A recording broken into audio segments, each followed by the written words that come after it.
फेर दे तू डोलिया कहार हे अम्मा गवने नाचाबै। फेर दे तू डोलिया कहार हे अम्मा गवने नाचाबै।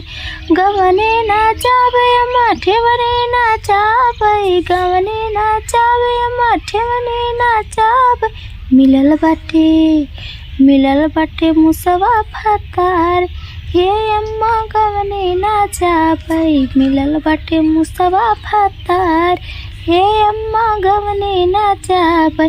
फेर दे तू डोलिया कहार हे अम्मा गवने नाचाबै। गवने नाचाबै अम्मा ठवने नाचाबै। मिलल बाटे मुसवा फतार हे अम्मा गवने नाचाबै। खटिया तरे मस्कै बिलार हे अम्मा गवने नाचाबै। पाली पड़ोसी ससुर कैलन से आना। पाली पड़ोसी सासू ससुर कैलन से आना।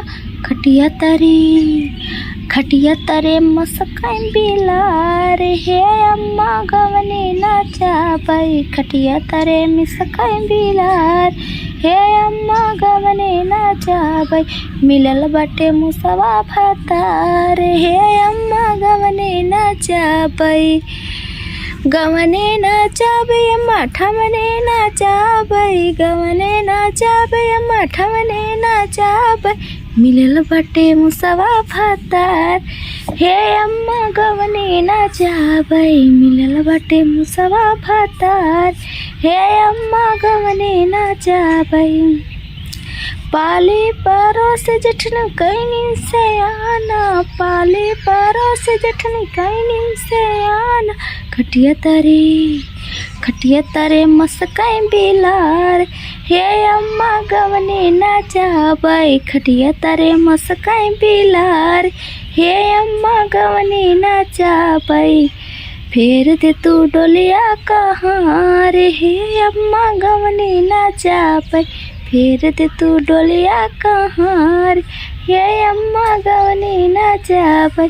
मिलल बाटे मुसवा फतार हे अम्मा गवने नाचाबै। मिलल बाटे मुसवा फतार हे अम्मा गवने नाचाबै।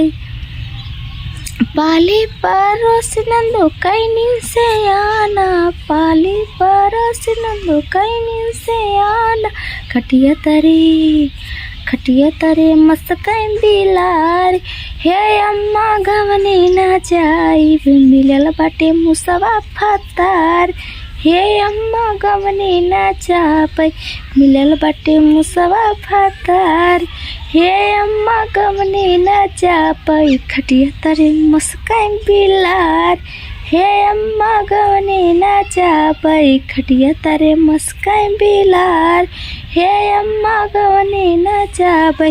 मिलल बाटे मुसवा फतार हे अम्मा गवने नाचाबै।